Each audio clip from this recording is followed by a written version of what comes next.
For almost all of human history, news could only travel as fast as a human body, a galloping horse, or a bird in flight. A king could die, a war could be won, an empire could fall, and people just a few hundred miles away might not learn of it for weeks. The world was vast, silent, and slow, and yet, long before the telephone or the internet, people found astonishing ways to send a message across mountains, deserts, and even oceans. This is the story of how news traveled the world before any of it could be carried by a wire. It begins with the simplest tool of all, a person who could run. In ancient Greece, professional long-distance messengers called hemerdromoi, day runners, could cover enormous distances on foot across rough country. The most famous story belongs to a runner who, as legend tells it, raced from the battlefield of Marathon to Athens to announce a great victory, gasped out his message, and then collapsed and died from the effort. Whether or not every detail is true, it gave us the word marathon, and it captured something real. In the ancient world, a message was only as fast as the legs that carried it. Other civilizations turned running into an entire system. High in the Andes, the Inca Empire built thousands of miles of stone roads and along them stationed relay runners called chasqui.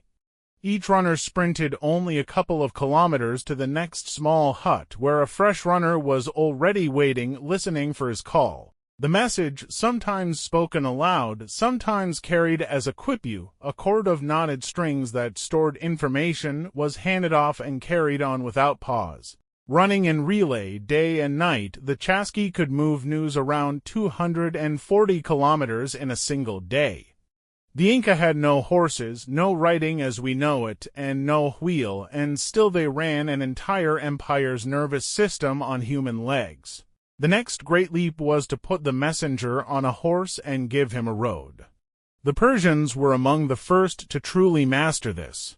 Across their enormous empire, they built the royal road and stationed riders with fresh horses at regular intervals so a message could be passed from rider to rider without ever stopping. The Greek historian Herodotus described these couriers with a line so striking it is still quoted today, that neither snow, nor rain, nor heat, nor the darkness of night could stop them from completing their appointed route. The Romans perfected the idea with the cursus publicus, the imperial courier service that ran along their famous network of stone roads. An ordinary message moved about 80 kilometers a day, but with relays of fresh horses, an urgent dispatch could be pushed close to 270 kilometers in a single day and night. For more than 1,000 years, this was about as fast as news could possibly move, a rider, a road, and a fresh horse waiting at the next station. But what if you needed to send a warning faster than any horse could gallop? For that, people turned to light and smoke. If you can see a distant hill top, you can signal to it in an instant. The ancient Greeks built chains of beacon fires across their mountain tops. In one famous account, the news of the fall of Troy was said to leap from peak to peak by firelight, crossing hundreds of kilometers in a single night. The Chinese turned this into a vast, disciplined system along the Great Wall. Soldiers in the watchtowers raised columns of smoke by day and fire by night, and the number of signals told the next tower how large the approaching enemy army was. A warning could race along the wall far faster than any messenger. But it could only ever say what had been agreed in advance.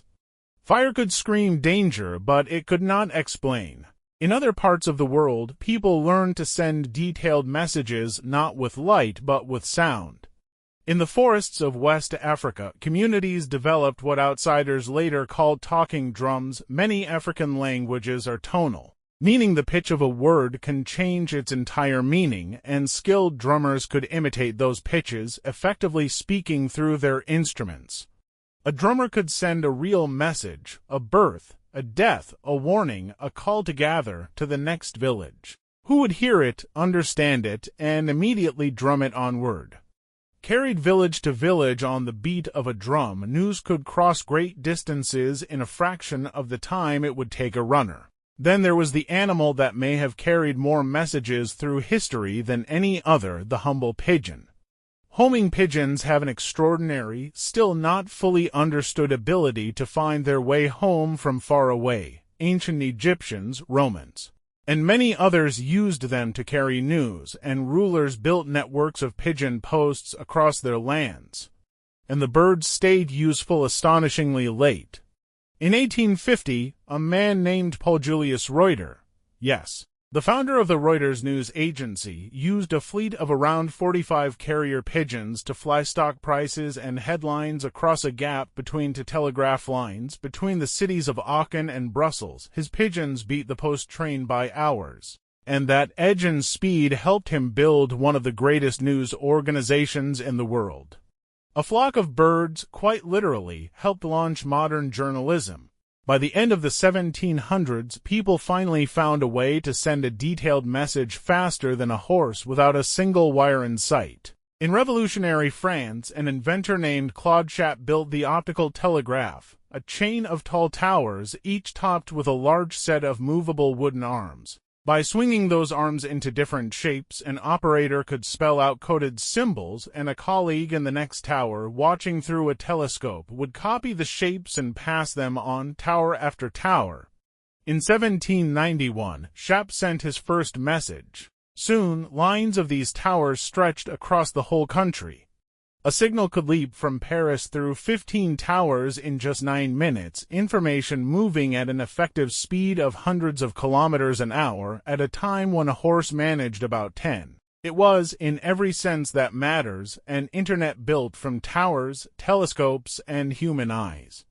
Meanwhile, in the wide-open spaces of North America, the ancient idea of the horse relay had one last, glorious moment. In 1860, the Pony Express began carrying mail nearly 2,000 miles across the American West, from Missouri to California.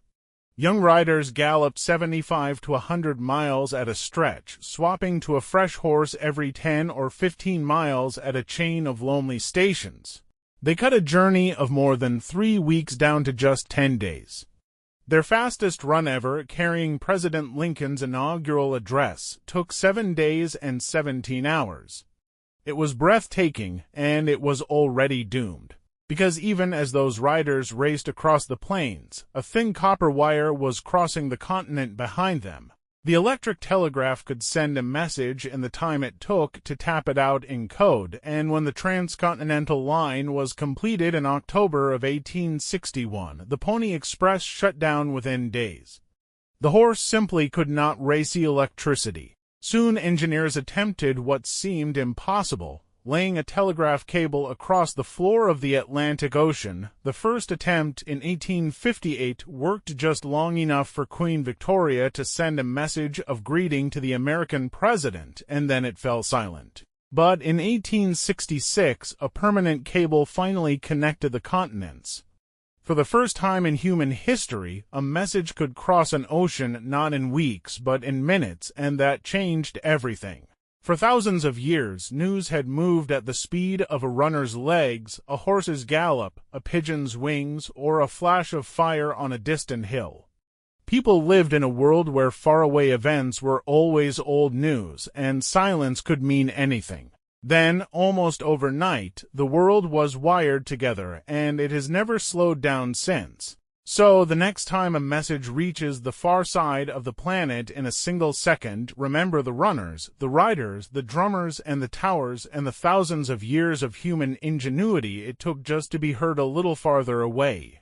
If you enjoyed this, subscribe, and we'll keep uncovering how people really lived before the modern age.